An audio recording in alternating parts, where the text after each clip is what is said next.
Se tieni traction, ABS e anti-wheeling sugli stessi valori, probabilmente stai perdendo tempo.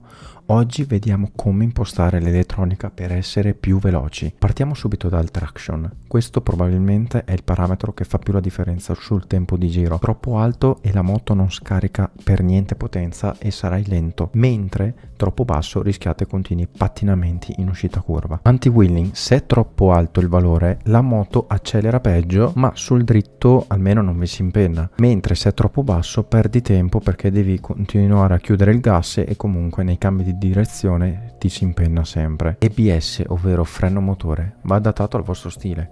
Se entrate aggressivi in curva vi aiuta un valore più alto, ma se preferite una moto più fluida conviene abbassarlo, quest'anno soprattutto. A differenza degli anni scorsi il valore migliore è... Allora, partiamo dal fatto che non esiste il valore perfetto per tutti e nemmeno dovete copiare ciò che vi dico io o che metto nei video del setup, perché ognuno ha il suo stile di guida, ma dovete capire voi stessi cosa fa ogni parametro e cosa vi farà guadagnare più tempo. Ora che vi ho spiegato in breve cosa fa ogni singolo parametro, vi dirò i valori perfetti secondo me da usare quest'anno su MotoGP 26. Il traction control lo tengo a 3.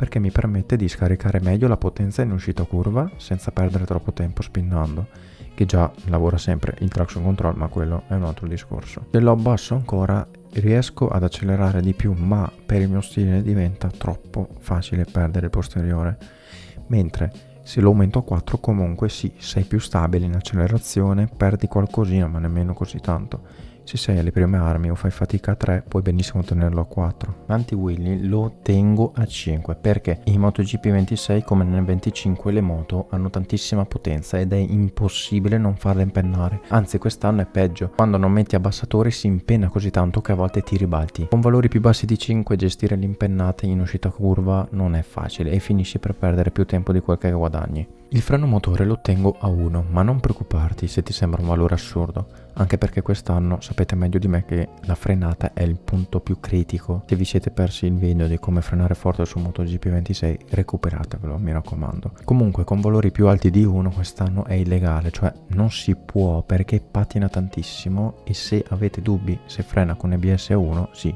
State tranquilli che frena comunque tanto e comunque serve anche nei curvoni veloci dove serve scorrevolezza quando chiudete il gas e non che vi frena. Spero che vi sia piaciuto questo piccolo video tutorial, lasciate un'iscrizione, un like, commentate scrivendo dove siete più in difficoltà quest'anno e ripeto, questi non sono i valori migliori per tutti, sono quelli che funzionano per il mio stile di guida, sicuramente per molti di voi e se siete principianti probabilmente vi conviene usare un po' più di assistenza e poi abbassarla mano a mano col tempo, girando tanto vedrete che migliorerete.